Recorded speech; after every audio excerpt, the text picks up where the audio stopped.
Glad I can be of service. Okay, so we've all heard the term drug-free school zone.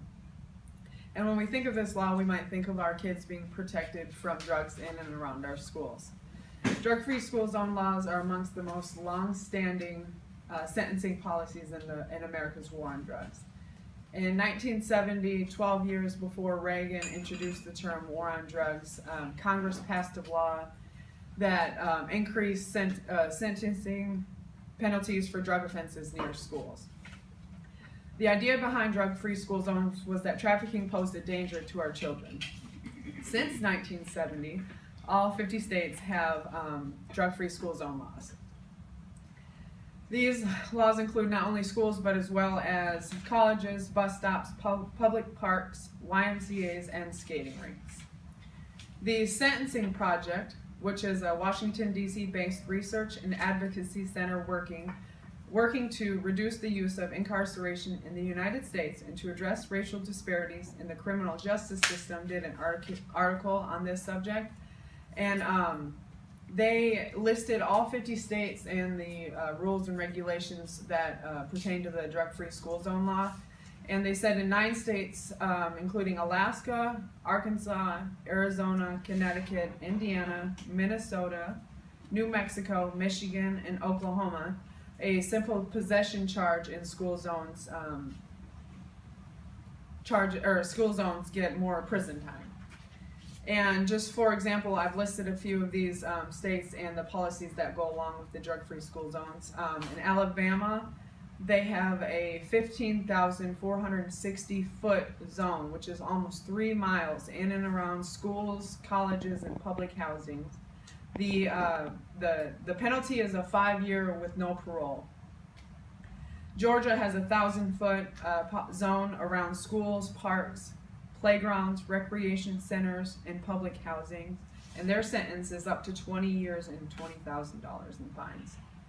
Colorado, which we all know recently legalized marijuana, which is a drug, they have a 1,000-foot zone around schools and school buses with an 8-year mandatory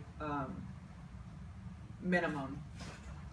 Arkansas also has a 1,000-foot zone around public parks, schools, bus stops, skating rinks, YMCAs, community centers, public housing, treatment centers, daycares, and churches.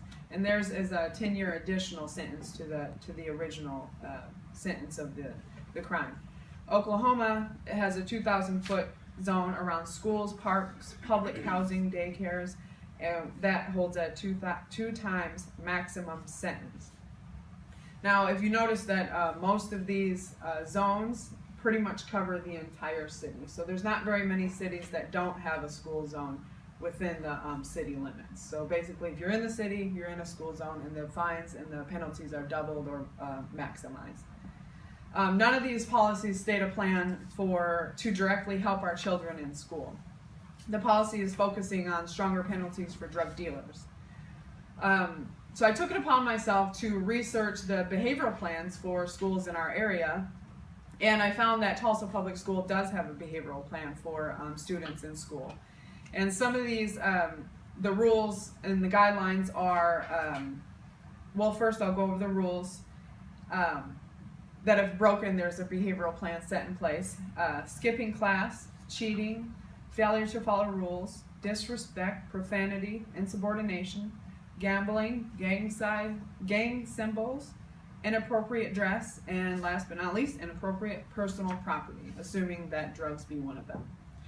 And the behavior plan set in place is first there's a student conference, student-teacher conference, parent conference, then a team conference, a detention, community service, removal from class, and then last a student success plan. And this sounds great, you know, that they're helping our children and are providing the best services that they can at school. However, what came to my mind was a student that maybe swears in class, or a student that might just skip class, has the same treatment plan for a student that's addicted to drugs at a very young age. And it just doesn't really coincide with help of our children in drugs. And none of these rules or regulations are connected to the drug-free school zone laws. and none of the regulations are set up to prevent such actions. So if a student doesn't get caught, there's no behavioral plan. There's no preventative maintenance on our schools or our children being drug addicts at a young age. Kathleen Bartholomew, an author for an article on the DARE website as well as a mother to a teen in high school, wrote that when she notified a coach of a student using marijuana, she was told the policies that don't allow us to infringe on individual rights and do drug testing. So that goes along with the drug-free school zone law's ineffectiveness on keeping our children safe from drugs. There are many laws that trump school behavioral policies, not allowing our teachers and coaches to stay vigilant in the safety of our children. Teresa Wiltz writes in her article for the Huffington Post that attempts to deal with school zone laws are often met with political or law enforcement resistance. And most of this is due to the high payout from drug fines, you know, the bonuses that they get, the minority and racial disparity that goes along with the school zones. Most of the school zones are inner city, where most of our minority and racial ethnic groups live. So, I propose the drug-free school zone law focus on keeping our youth from using drugs as opposed to drug dealers selling drugs. There's not very many drug dealers that I've heard of that say, oh, there's a school zone, I'm not going to sell drugs there.